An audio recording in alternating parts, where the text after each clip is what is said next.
우리 주님의 은혜와 평강이 우리 가운데 임하기를 바랍니다. 오늘은 이번 주는 우리 수요일부터 3월 5일부터 우리 4월 20일까지 사순절이 시작되는 주일입니다. 우리가 수요일을 죄의 수요일이라고 합니다.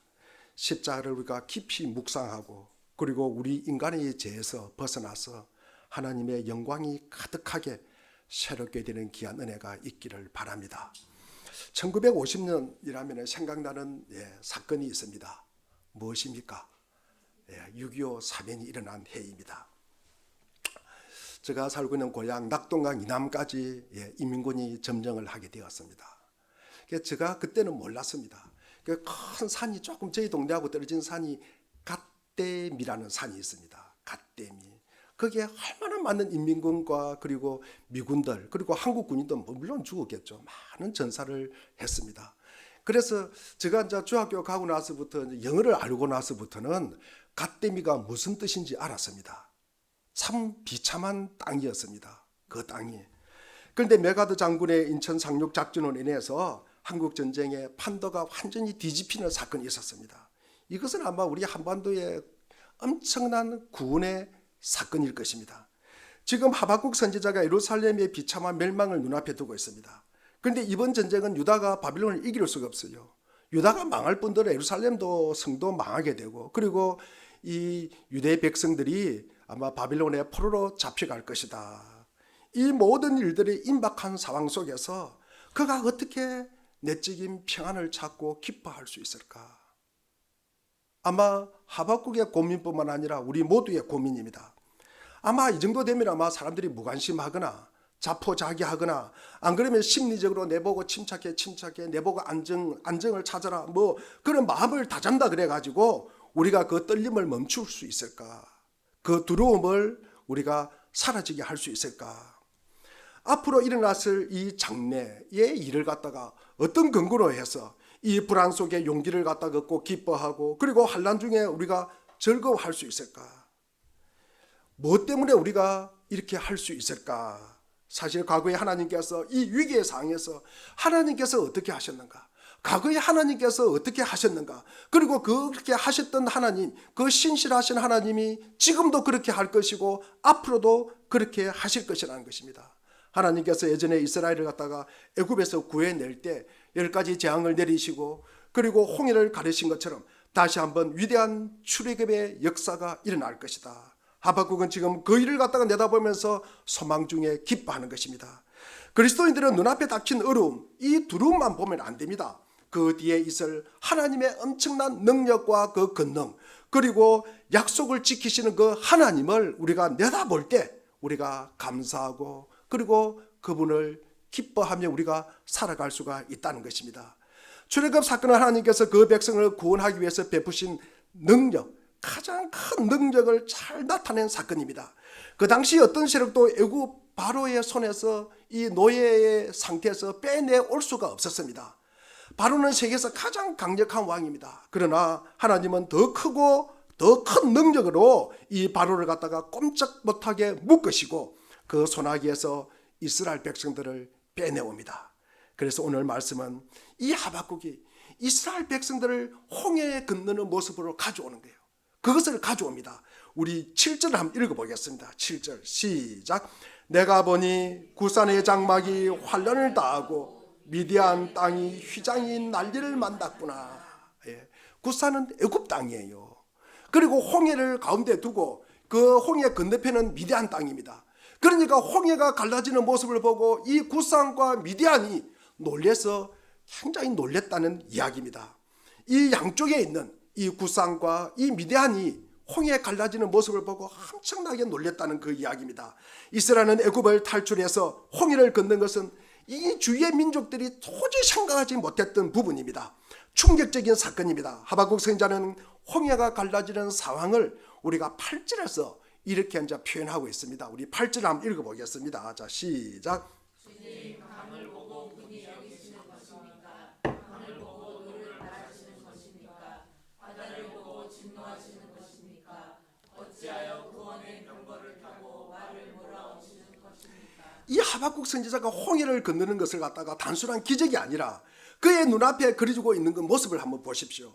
자기 백성을 구원하기 위해서 여호와 하나님께서 말과 병거를 타고 급히 몰아서 그 홍해가 갈라지는 그 모습을 갖다가 그 시적으로 이제 표현을 한 거죠. 시적으로. 그래서 실제로 일어난 사건이잖아요. 홍해가 갈라진 사건은. 그리고 하나님께서 자신의 권능을 드러낸 사건입니다.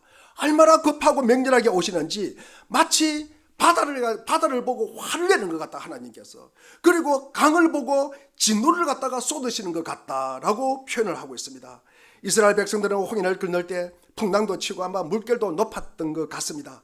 그런데 그들이 그 거친 바다 앞에서 꼼짝달싹 못하고 있을 때 이 갑자기 바다가 둘로 갈라집니다. 그 장면이 마치 하나님께서 손살같이 그 병거를 타고 쫙 타고 오는 것 같다는 거죠. 그래서 물이 갈라지는 것 같다는 거죠. 그렇게 자기들을 구해내기 위해서 자기들에게 지금 달려오고 있는 모습 같다라고 표현을 하고 있습니다. 내 사랑하는 백성들이 지금 위기에 처해 있다. 그러면서 하나님께서 소리를 치면서 강에게 화를 내고 분을 내고 바다를 갖다가 화를 내듯이 물을 가리면서 달려오시는 모습입니다.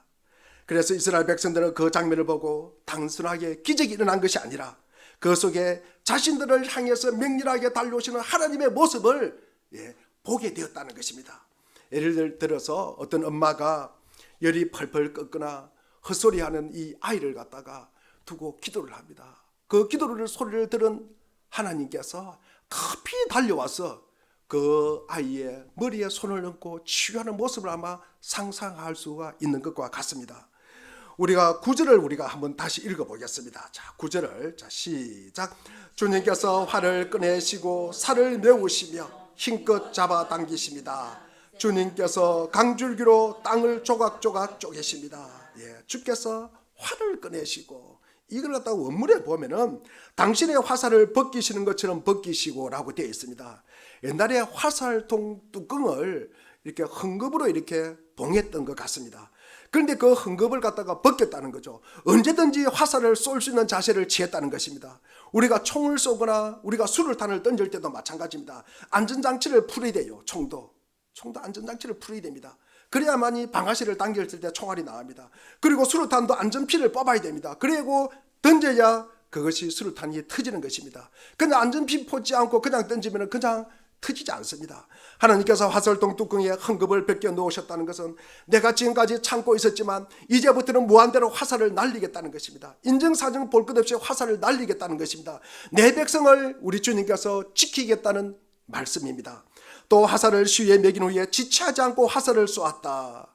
이것을 갖다가 영어 원문에 보면은 우리가 맹세한다, 그 다음에 막대기, 그리고 말을 한다, 이렇게 표현되어 있습니다. 이걸 갖다가 우리가 그 지파에서 맹세하신 대로 움직였다고 번역을 하고 있습니다. 즉 하나님은 이 모두를 그토록 급히 이스라엘을 갖다가 구원하신 것은 그 조상에게 맹세하신 하나님의 말씀 때문이었다는 것입니다. 다시 말해서 지금 하박국이 노래하는 초점은 하나님의 활을 꺼내서 얼마나 빨리 쏘느냐가 아니라 이 구원이 하나님의 약속에 따라서 신실하게 이루어졌으며 이처럼 하나님이 한번 약속하시면 무슨 일이 있어도 이루신다는 것에 있습니다. 하나님은 반드시 약속을 이루시는 분이십니다. 우리가 보기에는 지체된 것 같고요, 때가 되면 지체된 것 같아도 때가 되면 마치 화살통에 덮개를 벗겨서 화살을 쏘는 것처럼 신속히 역사를 일으키신다는 것입니다. 하나님은 때가 이르렀을 때 나타나는 현상이 무엇입니까? 하나님의 백성들이 약속을 기억하고 기도하기 시작하는 것입니다. 성도들이 부르짖으며 기도하기 시작하면 하나님의 역사가 일으키실 때가 되었음을 알 수가 있습니다. 때가 이르기 전에는 아무리 기도해도 여러분 기도하자고 말하고 기도해도 여러분 전혀 여러분 하지 않습니다. 이렇게 쉬우면 쓰러지고 이렇게 쉬워지면 또 쓰러지고, 여러분 그런데 하나님의 때가 되면 시키지 않아도 성도들의 말씀을 사모하기 시작하고 성도들이 기도하기 시작합니다. 그렇다면 그 때를 앞당길 수가 있습니다. 우리가 하나님의 약속을 전적으로 믿을 때 하나님의 그 기간을 단축시킬 수 있다는 것입니다. 하나님의 시간표는 때가 아직 이르지 않았다 하더라도 우리가 믿음에 굳게 서서 의심을 물리치고 하나님을 의지하면 그 때를 앞당길 수가 있다는 말씀입니다. 이스라엘 백성들은 홍해 앞에서 어려운 처지에 빠졌습니다. 마치 독 안에 든 쥐처럼 빠져나올 길이 없습니다. 그런데 그들이 부르짖으며 기도했을 때 급하게 바다가 갈라집니다. 하나님은 신속히 활을 쏘아서 그들을 구원해 내십니다. 언제 이러한 구원이 일어납니까? 하나님의 백성들은 말씀을 기억하고 기도하기 시작할 때입니다. 합심해서 부르짖을 때입니다. 아무리 부정적인 상황에서도 믿음으로 나아갈 때 하나님의 일정부에 계획된 기간이 단축되면서 구원의 역사가 신속히 일어나게 된다는 것입니다. 우리 9절, 우리 한번 10절을 한번 같이 읽어보겠습니다. 시작.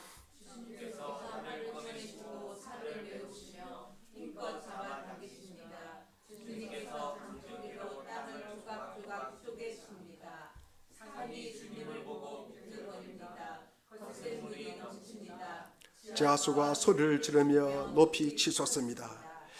이 표현은 우리 9절 하반절에 보면 주님께서 강줄기로 땅을 조각조각 쪼개십니다. 그 다음에 산이 주님을 보고 비틀거립니다. 그것에 물이 넘칩니다. 지하수가 소리를 지르며 높이 치솟습니다. 이 말씀은 이스라엘 백성들이 홍해를 건넌 후에 바다가 다시 합쳐지는 모습을 갖다가 그 장면을 노래하고 있는 것입니다. 갈라진 바닷길을 통해서 애국 군대가 추격을 합니다. 그때 무슨 일이 일어났습니까? 모세가 다시 지팡이로 바다를 가리키니 바다가 높이 치솟았다는 것입니다.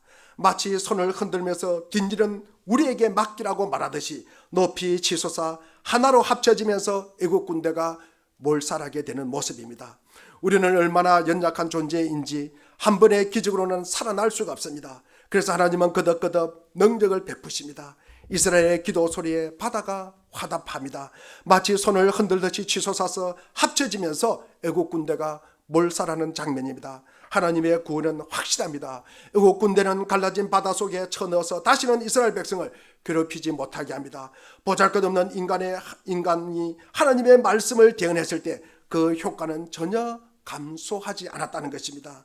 이 이스라엘 백성뿐만 아니라 이스라엘 백성이 아니라 이 하나님의 말씀을 대언하는 이 모세는 하나님의 말씀하신 것과 같이 똑같이 그 효과는 동일하다는 말씀입니다. 모세는 참 말을 잘 못하는 어눌한 사람이었습니다. 그런데 그 어눌한 사람이 대언한 하나님의 말씀 앞에 바다가 갈라지기도 하고 그리고 바다가 합쳐지기도 한다는 말씀입니다. 지금 하박국 선지자가 확신한 바가 무엇입니까? 유다는 이번 전쟁에서 승리하지 못합니다. 무너지고 쓰러집니다. 그러나 이스라엘을 구원하시는 하나님의 약속은 반드시 성취될 것이다. 그들이 어디로 포로로 끌려가든지 말씀으로 원수를 내리치시고 인생 상륙작전 같은 위대한 구원의 역사로 택한 백성을 이끌어 내신다는 것입니다. 우리 11절을 한번 다시 한번 읽어보겠습니다. 자, 11절입니다. 시작. 주님께서 번쩍이는 화살을 던지고 주님께서 날카로운 창을 내려주시니 그 빛 때문에 해와 달이 바다에서 멈추었습니다. 가나안 땅에 나타난 하나님의 능력을 묘사합니다. 우리가 여호수아 10장에 보면은 이스라엘 백성이 기브온과 아얄란 골짜기에서 가나안 사람들과 싸울 때 이야기입니다. 승리를 갖다가 눈앞에 두고 있습니다. 이스라엘 백성들이. 그런데 안타깝게도 해가 져요. 어두워지면은 이 이스라엘 백성들이 다시 이 가나안 땅을 공격하기가 좀 힘들어집니다. 어렵게 됩니다. 그때 여호수아가 부르짖으며 기도합니다. 하나님의 화살을 꺼내서 쏘셨고 그 화살의 광채에 놀란 태양이 그대로 하늘에서 멈춰서 있었다는 것입니다. 물론 이것도 시적인 표현입니다. 이 시적인 표현을 통해서 하박국이 보여주고자 하는 것은 자기 백성들의 편에 서서 친히 하나님께서 활을 쏘시고 창을 던지시는 하나님의 모습을 보게 되었다는 것입니다.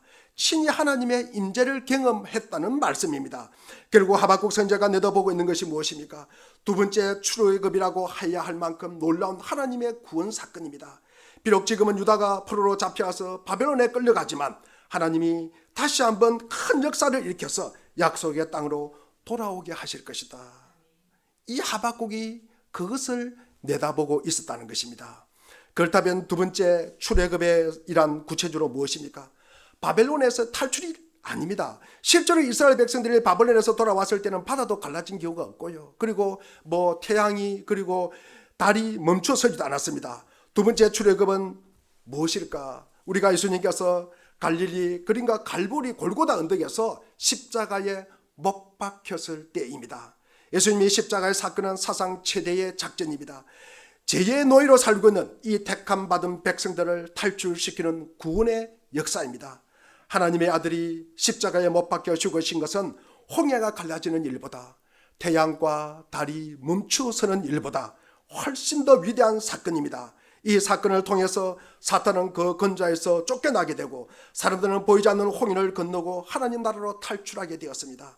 그런데 문제는 인간이 그 사실을 깨닫지 못한다는 사실입니다. 우리가 동계 수련회 때 요한복음을 보면서 우리가 1장 10절에 보니 세상이 예수님을 알지 못하였다. 세상만 모르는 것이 아니라 11절에 보니까 자기 백성도 예수님을 영접하지 않았다라고 표현을 하였습니다. 하늘에 있는 천사들도 이 엄청난 구원을 보면서 놀랍니다. 그리고 지옥에서도 야, 이제 우리가 다 망했구나 라고 놀랐는데 땅 위에 있는 사람들만 그 사실을 몰랐다는 것입니다. 우리가 다시 한번 우리가 2025년이 되었습니다. 우리 3월 5일부터 4월 20일까지 우리 주일을 빼고 40일간 우리가 사순절이 시작됩니다. 우리가 이 기간 동안에서 우리가 하나님의 구원, 우리가 깊이 묵상하고 그 구원이 어떻게 해서 일어났는지를 우리가 인간의 죄로 인해서 일어났다는 사실을 우리가 깊이 묵상하고 그리고 죄에서 벗어나는 우리가 복된 은혜의 시간이 되기를 주의 이름으로 축원드립니다. 우리가 12절과 우리 15절까지 한번 읽어보겠습니다. 12절, 13, 14, 15절입니다. 시작. 크게 노하시 땅을 주름 잡으시며 진노하시면서 나라들을 짓밟으십니다. 주님께서 주님의 백성을 구원하시려고 오십니다. 친히 기름 부으신 사람을 구원하시려고 오십니다. 악한 족속의 우두머리를 치십니다. 그를 따르는 자들을 뿌리째 뽑아 버리십니다. 그들이 우리를 숨어있는 가엾은 사람을 잡아 그들이 입을 벌릴 때 주님의 화살이 그 군대의 지휘관을 깨뜨습니다. 주님께서는 말을 타고 바다를 밟으시고 큰 물결을 휘저으십니다. 우리가 12절에서 15절까지는 원수를 내리치시는 하나님의 능력을 노래하고 있습니다. 이 구절은 하나님께서 자기 백성을 억압하고 괴롭히는 악의 세력에 진노하시는 모습입니다. 주의 백성, 기름 부으신 사람, 모두 하나님의 영원한 소유로 인침을 받은 자들입니다. 우리가 서부 영화에 보면은 이 목장 주인이 자기의 소나 말을 갖다가 엉덩이에 나귀를 갖다가 찍으면서 자기 것을 표시를 합니다. 이처럼 하나님도 자기 백성에게 성령을 부어서서 자기 백성임을 인치십니다. 자기 백성임을 표시합니다.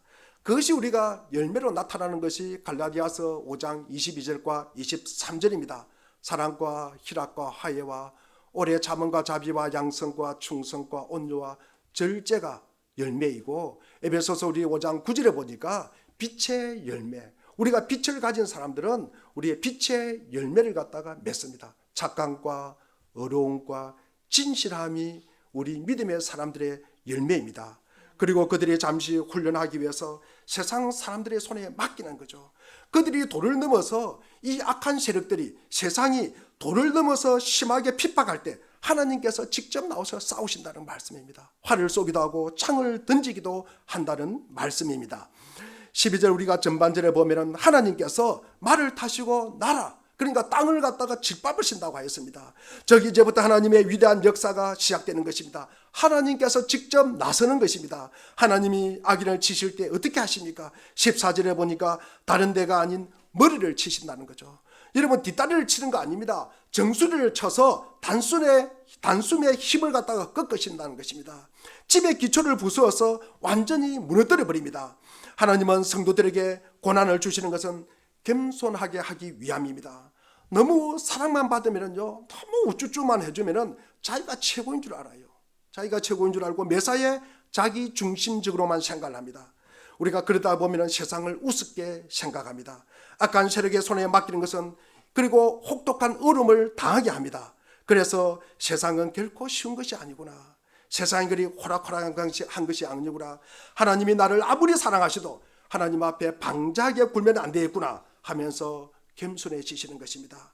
처음 예수님을 믿는 사람들이 큰 소리를 치면서 세상을 다 뒤집을 것처럼 그리고 설치되곤 합니다. 그러나 이런 과정을 겪고 나면 세상이 그렇게 호락호락한 것이 아니구나. 자신도 하나님 도움 없이는 한순간도 살 수 없는 존재임을 깨닫게 됩니다. 그 후에 어떻게 됩니까? 성도들을 괴롭히는 악한 세력의 머리를 창으로 찔러버립니다. 악한 세력은요, 너무나 교활하기 때문에 너무나 거짓말을 많이 하기 때문에 다른 데를 찔러서는 이길 수가 없습니다. 뱀의 머리를 갖다가 밟았듯이 말입니다. 사탄은 이럴 때 이 말하고 저럴 때 저 말하면서 그 정체를 밝혀내기가 어렵습니다. 그런데 하나님의 백성이 말씀을 붙들고 진실하게 대응하다 보면 어느 순간에 뱀의 머리가 드러나는 순간이 있습니다. 그 정체와 본질이 드러날 때 확 찔러서 망하게 하는 것입니다. 겉으로 하는 말만 가지고 싸우거나 회기로 싸우면 이길 수가 없습니다. 사탄은 전문적인 위선자잖아요. 거짓말쟁이잖아요. 그렇기 때문에 세상의 지혜를 가지고는 이길 수가 없어요. 그래서 하나님의 지혜로 싸워야 사탄을 이길 수가 있다는 말씀입니다. 이어서 우리가 예루살렘의 멸망과 그 후에 있을 하나님의 구원을 기다리는 이 하박국의 마음을 우리가 한번 살펴보고자 합니다. 당장 눈앞에 있는 현실은 구원이 아니라 멸망입니다. 여러분, 그는 마치 큰 수술을 기다리는 환자처럼 한순간 한순간 다가오는 예루살렘의 멸망 앞에서 느끼는 두려움과 불안을 있는 그대로 표현하고 있습니다. 우리 16절을 우리 한번 읽어보겠습니다. 16절입니다. 시작. 그 소리를 듣고 나의 창자가 뒤틀린다. 그 소리에 나의 입술이 떨린다. 나의 뼈가 속에서부터 썩어 들어간다. 나의 다리가 후들거린다. 그러나 나는 우리를 침략한 백성이 지내나가 나를 찾고 기다리겠다. 나의 창자가 뒤틀린다는 것은 멸망의 소식 앞에서 온 내장이 경련을 일으킨다는 겁니다. 하박국이 이 떨림은 일시적이고 외적인 충격에서 오는 것이 아니라 깊은 내면의 인식에서 나오는 것입니다. 다른 사람들은 우리는 절대 망하지 않는다라고 생각하고 있는데 하박국 혼자서만 온몸에 식은 땀을 흘리면서 두려워하고 있습니다. 나의 입술이 떨린다는 것도 너무 두려워서 말이 나오지 않는다는 것입니다. 여기에서 그 소리는 하나님의 목소리입니다. 예루살렘의 멸망을 말씀하시는 하나님의 목소리를 들은 하박국은 창자가 뒤틀리고 입술이 떨린다고 표현하고 있습니다. 왜 남들은 아무 문제를 느끼지 못하는데 하박국 혼자서만 이렇게 고통스러워하고 있습니까? 이는 하박국 혼자서만 이 문제의 심각성을 알고 있기 때문입니다. 우리는 이와 비슷한 모습을 십자가를 앞두고 겟세마네 동산에서 기도하신 예수님을 찾아볼 수가 있습니다. 제자들은 상황이 어떻게 돌아가고 있는지 모릅니다. 뭔가 좀 이상하다, 뭔가 좀 꼬이고 있네, 뭔가 그렇게 기분 좋지 않네, 우리 주님은 왜 그럴까? 그렇다고 두렵다거나 목숨 걸고 기도해야 된다고는 생각하지 않았습니다. 그러나 예수님은 땀이 핏방울처럼 떨어질 정도로 결사적으로 기도합니다. 산모가 온몸으로 진통하듯이 애를 쓰면서 기도를 합니다. 그 이유가 무엇입니까? 예수님은 십자가를 진다는 것은 그리 간단한 일이 아니라는 사실을 알고 계셨기 때문입니다. 자신이 십자가를 져야 모든 사람이 구원을 받을 수 있는데 십자가를 지지 못하도록 방해하는 장애물이 너무나 많습니다. 사실 십자가를 제대로 질 가능성은 0.001%도 안 됩니다. 더욱이 예수님 자신조차도 십자가를 지기 싫어하였습니다. 그래서 이 문제를 들고 결사적으로 땀을 흘리면서 기도하는 것입니다. 여러분들이 아마 빌딩 안에서 폭탄이 설치되어 있다는 사실을 단 한 사람만이 그 사실을 알고 있다면 얼마나 초조하고 피가 마르겠습니까? 이 폭탄이 터지면 자기뿐만 아니라 많은 사람들이 수만 명이 아마 죽을 것인데, 그런데 그 사실을 아는 사람은 자신뿐이 없어요. 남들은 다 웃으면서 쇼핑하고요, 그리고 커피 마시고요, 그리고 편안하게 쉬고 있습니다. 이 사실을 아는 혼자만이 온몸에 식은 땀을 흘리면서 폭탄을 찾지 않겠습니까? 그리고 악당들은 계속 따라다니면서 그를 찾지 못하도록 아마 방해를 할 것입니다. 그럴 때 그 전문가는 하나님 도와주십시오. 제발 폭탄을 갖다가 찾게 해주십시오. 꼭 찾아서 해체하게 해주십시오. 라는 절절한 심정으로 계속해서 아마 기도하면서 폭탄을 찾을 것입니다. 예수님의 심정이 아마 바로 그런 것이었습니다. 그래서 얼마나 애를 쓰며 기도했는지 천사가 와서 붙들어 드려야 할 정도였습니다. 아무 사정 모르는 사람들은 두려워하지도 않고 걱정하지도 않고 태평스럽게 지냅니다. 그러나 세상이 지금 하나님 앞에서 얼마나 많은 진노의 죄를 쌓고 있으며 하나님께서 이 세상을 어떻게 생각하고 계시는지를, 그리고 어떻게 해야 사람들을 살아낼 수가 있는지 아는 사람은 마치 아이를 낳는 산모처럼 진통하면서 아마 기도할 것입니다. 저들을 긍휼히 여겨달라고, 그리고 용서해달라고, 구원을 베풀어달라고 간절히 매달릴 때 두려워서 창자가 꼬이고 입술이 덜덜 떨린다는 것입니다. 이것을 통해서 알 수 있는 것이 무엇입니까? 믿음을 가진 사람에게는 하나님의 말씀이 실자라는 거예요. 하나님의 말씀이 그대로 이루어진다는 것입니다. 하박국은 예루살렘이 망한다는 하나님의 말씀을 그대로 받아들였고, 그래서 온 창자가 떨릴 정도로 두려워하였다는 것입니다. 말씀을 믿지 않는 자들은 전혀 예루살렘에 앉으라다 무슨 문제가 있을까? 문제가 무엇이 있을까? 아니 왜 저 사람은 왜 저럴까? 하면서 아마 손가락질할 것입니다. 그러나 하박국은 배에 고름이 차서 썩어가는 사람처럼 벌벌 떨고 있었습니다. 말씀에 불순종하는 자들은 친히 고통을 느끼지 못하는데, 말씀을 믿는 자들만 몸을 가눌 수 없을 정도로 심한 고통을 겪고 있습니다. 너무 억울합니까? 세상 사람들은 즐겁게 지내는데 우리는 내 죄뿐만 아니라 그들의 죄까지 회개하느라고 창자가 다 끊어지는 것 같습니다. 그러나 그것이 사는 길입니다. 그렇게 기도하는 사람들을 통해서 하나님의 죄를 덮어주기도 하고, 그리고 재앙을 물려쳐 주기도 하고, 재앙의 기간을 단축시켜 주기도 하십니다. 영국에 우리가 잘 아는 로이드 존스 목사님은 목사가 되기 전에 심장 전문의 의사였습니다. 그런데 예수님의 죽음을 깊이 생각을 합니다. 예수님이 그렇게 빨리 어떻게 돌아가셨을까? 그리고 로마 군인이 옆구리를 찔렀을 때 어떻게 물과 피가 분리돼서 나올까?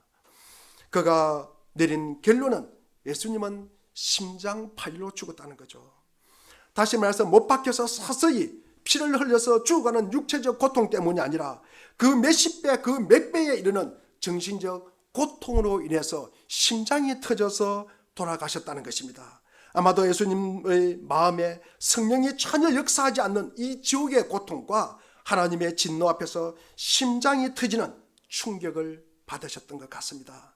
우리도 아마 그렇게 하나님의 진노를 경험할 때가 있습니다. 언제 그렇습니까? 우리가 하나님과 무관하게 살고, 그리고 죄를 짓고도 회개하지 않아서 하나님께서 마음의 평안을 갖다가 싹 가져가실 때입니다. 얼음이 닥쳤는데도 하나님이 도와주지 않는다는 생각이 들 때 얼마나 두렵고 무섭겠습니까? 몸이 덜덜 떨고 코에서 지옥의 유황불 냄새가 올라옵니다. 아마 꽤 오랫동안 기도하지 않았어요. 말씀에 불순종하는 사람이 밤에 도둑이 된다든지 어떤 불상사가 일어났을 때 남들은 아마 재수 없다고 그냥 밟았다고 지나갈 수 있지만 본인은 그렇게 넘어갈 수가 없는 거예요. 본인은 아는 겁니다. 내가 완전 무관하게 살았구나. 하나님과 나는 완전히 무방비 상태에 있었구나. 강도가 찌르면 꼼짝없이 죽을 수밖에 없는 순간에 나에게 있었구나. 완전히 그 위험에 노출된 순간이 있었구나 하는 생각이 들면서 온몸이 소름이 끼칩니다. 그 사람이 볼 때는 도둑이 찾아온 것이 아니라 그 순간에 하나님께서 찾아오셨다는 것입니다. 결국 그는 눈물을 흘리면서 회개하지 않을 수가 없습니다. 하박국은 이런 심정을 나의 다리가 후들거리는가, 아랫도리가 어찌나 떨리는지 그대로 주저앉는 것 같습니다 라고 표현을 하고 있습니다. 하나님은 왜 하박국이 이런 두려움과 절망을 주셨을까? 철저하게 하나님만 의지하며 살아가라고 하는 것입니다. 인간에게 철저하게 실망하고 환멸을 느끼지 않으면 자꾸 미련을 가지고 인간은 뒤를 돌아보게 됩니다. 사람은 그냥 인사치레로 희망적인 이야기를 합니다. 뭐 알아보겠다, 기도하겠다. 거의 안 하는 경우가 많습니다. 하나님은 하박국의 떨림을 통해서 사람을 절대로 의지하지 말라는 것입니다. 사람들을 바라보면서 그렇게 실망했던 하박국이 하나님을 바라보았을 때 희망이 샘솟았다는 것입니다. 우리 17절 18절을 우리 같이 한번 읽어보겠습니다. 시작. 무화과 나무에 과일이 없고 포도나무에 열매가 없을지라도 올리브 나무에 딸 것이 없고 밭에서 거두어 드릴 것이 없을지라도 우리의 양이 없고 위안간에 소가 없을지라도 나는 주님 안에서 즐거워한다. 나를 구원하신 하나님 안에서 기뻐하는다. 무화과 나무요 포도나무요 감람나무는 가나안의 축복의 상징입니다. 그러니까 이 세 나무에 열매가 없다는 것은 가나안 땅에 있는 모든 축복을 빼앗아간다는 것입니다. 지금 유다가 기다리고 있는 것이 무엇입니까? 현실에서 누리고 있는 이 모든 축복을 빼앗긴다는 일입니다. 그들이 그토록 자랑하고는 무화과나무, 포도나무, 감람나무의 열매를 전부 빼앗길 뿐만 아니라 밭에서 소출을 거두지 못할 것이고 우리의 양도 없고 그리고 위안간의 소가 빼앗길 것이라는 것입니다. 그야말로 남는 것이 아무것도 없다는 것입니다. 직장 잃고 살든지 빼앗기고 지금까지 누렸던 명성 그리고 신뢰 하루아침에 잃는다면 그 심정이 어떻겠습니까? 아마 계속 살아야 할 이유가 없다는 결론에 도달할 것입니다.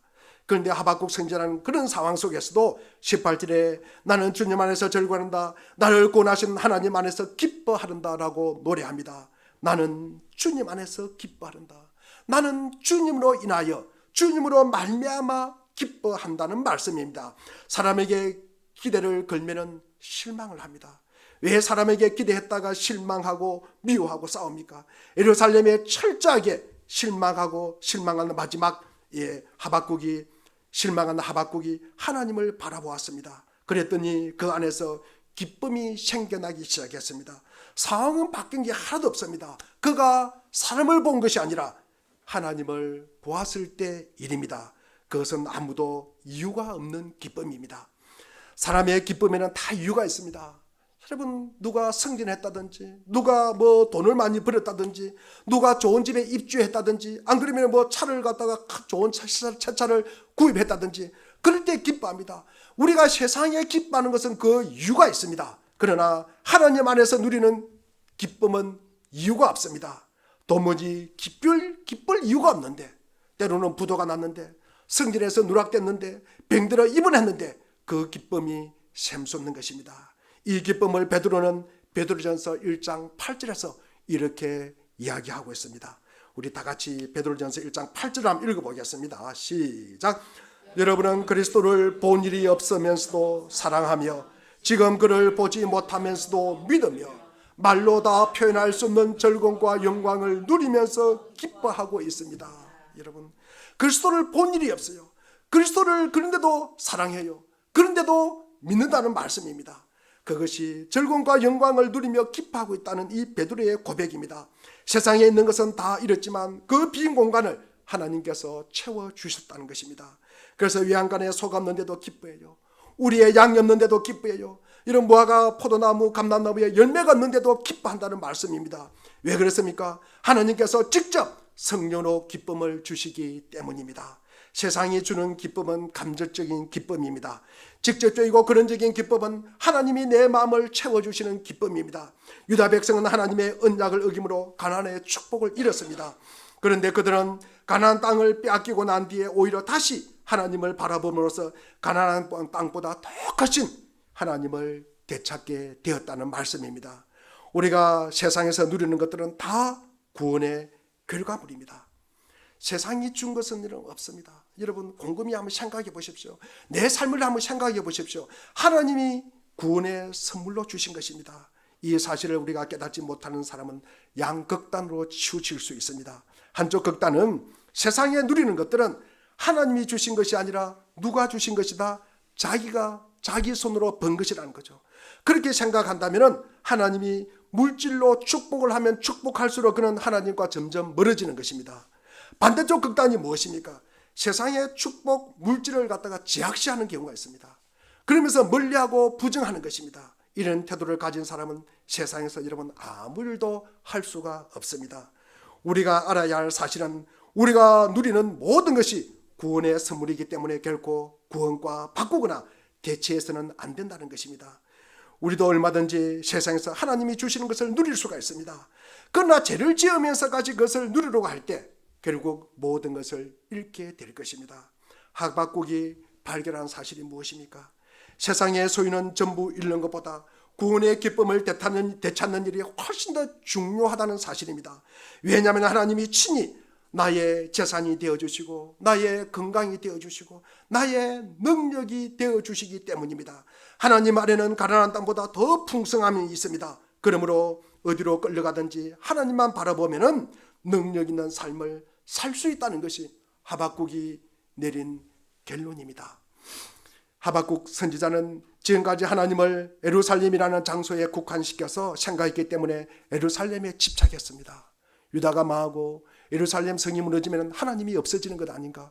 구원이 없어지는 것 아닌가? 그러나 그 예루살렘에 철저하게 실망하고 하나님을 바라보았을 때 온 세상을 구원하시는 하나님의 능력을 보게 되었습니다. 우리 오늘 19절을 한번 읽어보겠습니다. 19절입니다. 시작. 주 하나님은 나의 힘이시다. 나의 발을 사슴의 발과 같게 하셔서 산등성이를 마구 치닫게 하신다. 거기까지. 예, 주 하나님은 나의 힘이시다. 무슨 뜻입니까? 예루살렘이 멸망하는 것은 결코 하나님의 능력이 부족했습니까? 아닙니다. 하박국 선지자가 지금까지 왜 예루살렘이 망했냐 하는지 이해가 되지 않았습니다. 하나님이 그토록 능력령 분이신데 왜 예루살렘이 망했는지 이해가 되지 않았습니다. 하나님은 언약에 충실하신 분이십니다. 그러나 유다 백성들이 그 언약대로 살지 않았습니다. 이제 그들이 하나님의 축복을 되찾으려면 예루살렘이 망하고 가나안의 축복을 잃어버려야 한다는 사실을 하박국은 깨달았기 때문입니다. 하나님은 왜 유다 백성이 바벨론 포로에 던지십니까? 아무리 깊은 수렁에 빠져 있어도 하나님은 건져낼 능력이 있기 때문입니다. 애굽의 노예로 있던, 여러분 바벨론의 포로로 있던, 여러분 세계 어느 곳에 흩어져 있든지 출애굽 때보다 몇십 배, 몇 천만 배 더 강력한 구원의 역사를 베풀어서 건져내실 능력이 있기 때문입니다. 그것을 믿었기 때문에 하박국은 주 하나님은 나의 힘이라고 고백하는 것입니다. 장단꾸러기 어린아이가 심심해서 아마 기계를 분해한다면 아마 어떻겠습니까? 기술자가 다시 아마 고칠 요령으로 기계를 분해하는 경우는 완전히 다를 것입니다. 어린아이가 기계를 분해하면 부숴버리는 거죠. 망가지게 하는 것입니다. 회복을 하지 못합니다. 그러나 기술자가 기계를 분해하면 원래보다 더 좋은 상태로 회복을 시키는 것입니다. 의사도 마찬가지입니다. 돌팔이 의사는 사람의 몸에 칼을 대고는 수습이 안 되는 거예요. 그래서 큰 병원 가라 그러잖아요. 전문 기술을 가진 의사는 아무리 몸 깊숙한 상처도 온전히 고쳐낼 수가 있습니다. 주 하나님은 나의 힘이라는 것은 아무리 하나님이 나를 심하게 망가뜨린다 해도 결국 원래보다 나은 모습으로 회복된다는 것입니다. 이스라엘은 포로가 되어서 바빌론으로 잡혀가서 전 세계에 흩어져도 하나님은 반드시 그들을 다시 모아 전보다 더 완전하고 강력한 나라로 회복시킬 것입니다. 사람들을 보기에는 지금 내 모습이 완전히 해체되어 있는 것 같고 비참하고 그리고 수습이 불가능한 모습 같지만 공경에 빠져 있을지라도 여호와는 나의 힘이십니다. 하나님은 그 모든 상황을 수습하십니다. 나를 더 순수하고 건강한 모습으로 회복시킵니다. 지금 하박국이 어디에 있습니까? 처음에 하박국이 어디에 있었습니까? 제가 이런 예를 들었습니다. 집에 환자가 있는데 119를 불러놓고 환자 상태 한번 봤다가 119가 삐아삐아 하면서 오는가 보면서 안절부절하는 그 모습을 하박국의 모습이었다라고 말씀을 첫 시간에 드렸습니다. 그러나 지금 하박국은 사슴처럼 높은 것을 뛰어다니고 있대요. 사람들은 상상할 수조차 없는 높은 곳에서 몇십 년, 몇백 년 뒤에 이루어질 일을 갖다가 내다보면서 기쁨으로 감사의 찬양을 드리고 있는 하박국의 모습을 보게 됩니다. 산 밑에서는 온갖 들짐승이 서로 물고 뜯고 싸우고 있습니다. 그러나 하박국은 믿음으로 현실을 뛰어넘어서 먼 미래를 내다보고 있습니다. 우리도 눈앞에 있는 문제를 붙들고 답답해하는 데서 벗어나서 저 높은 곳에서 하나님의 구원을 바라볼 필요가 있습니다. 예수 그리스도는 우리의 악함과 그리고 약함과 허물을 다 알고 있습니다. 성육신 사건은 단순한 관념이 아니라 분명한 사실입니다. 말씀이 육신이 되어서 오셨다는 것입니다. 그래서 우리는 주님께서 우리의 고통과 연약함을 이해할 뿐만 아니라 실제로 그것을 알고 우리를 도우실 수 있다는 사실을 확신하면서 언제나 그분을 바라보시기를 바랍니다. 우리의 완전한 대제사장이 되어서 우리를 하나님께로 인도하기 위하여 하나님의 아들이 사람이 되셨기 때문입니다. 지금 하박국이 보고 있는 미래가 무엇입니까? 하나님의 아들이 오셔서 십자가에 못 박아 죽으시고 사망의 권세를 깨뜨리신 후에 이른 비와 늦은 비 같이 성령을 쏟아 부어 주실 것입니다. 우리는 하박국이 그토록 고대하던 세상에 살고 있으며 그 축복을 누리고 있습니다. 우리 안에 성령의 능력이 있습니다. 주님의 이름만 부르기만 하면 그 어떤 어려움도 이겨낼 수가 있으며 출애굽을 능가하는 위대한 구원의 역사를 우리 개인뿐만 아니라 우리 공동체에도 일으킬 수가 있다는 말씀입니다. 눈을 들어서 먼 미래를 내다봅시다. 독수리처럼 높이 올라가서 땅에서는 보이지 않는 먼 곳을 바라보면서 하나님이 행하실 구원의 기쁨을 우리가 찬양하는 우리 모두가 되기를 주의 이름으로 축원드립니다. 기도하겠습니다. 하나님 아버지,